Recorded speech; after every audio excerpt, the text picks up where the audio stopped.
My name's Julia Carrette and I'm the Chief Officer of CVS. Yeah, so that's Worthing Voluntary Council. It's called Worthing Council for Voluntary Service, but we're an independent charity working with voluntary groups. Yeah. What's your role at Worthing Voluntary Service / Action?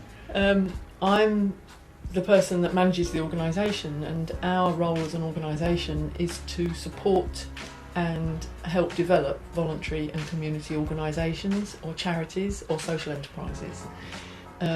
People who want to start things, who want to answer needs in the community in particular, if they're looking to address some particular need in the community, then our job is to help them to do that, to advise them about where to find funding, to help them to develop their policies, to look at the link-ups and the partnerships that they might be able to develop with other organisations.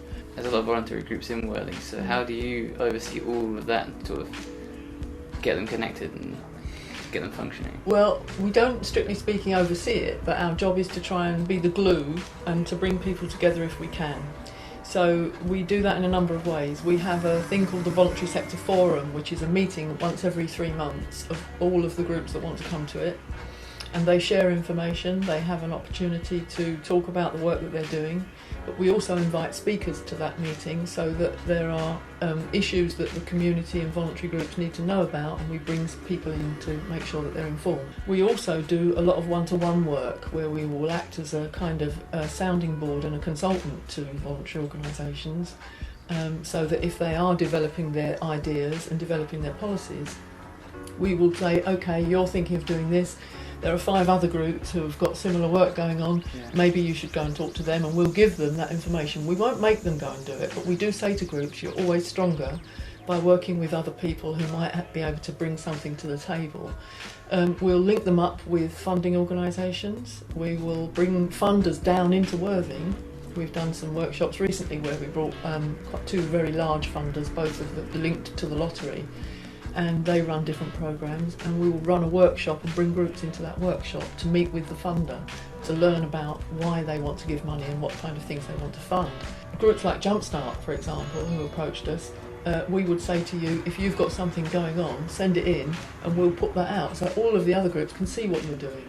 Yeah. And groups can also ask questions in that bulletin. So if you were thinking of submitting a bid for, say, I don't know, a multimedia take over the world programme, we could say, okay, Jumpstart are considering doing this, looking for partners with particular skills in graphic design, and bash that out and see who else has got contacts that might be worth talking to. And of course there are arts organisations that we also work with who have their own memberships, and we will say you need to be talking to some of these groups as well. Do you think a voluntary society could work a lot better than a democratic society?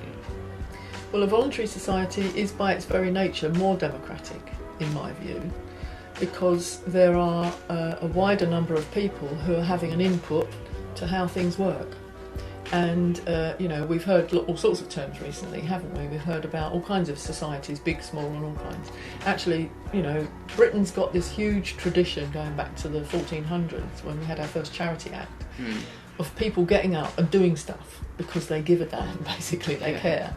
So yes, I would say that I wouldn't see a demarcation line between voluntarism and democracy. I would actually see that voluntarism and voluntary action by all sorts of people is actually likely to increase democracy. And some people see it as their best form of direct action. So it's more of an active Get up and do democracy. it. Yes, absolutely. Yeah. It is really people saying, well, I've got some time, or I can see a need, and I want to put something into that. And not waiting for the state or somebody else to do it for them. Yeah, without having permission to do so, then they can actually have their ideas and... Yeah, and our job is just to help that along, really, and to encourage people and to say, yes, there are some procedures you need to adopt, and yes, you should be businesslike, and yes, you should make contact with these other places, but, this is your starting point, really.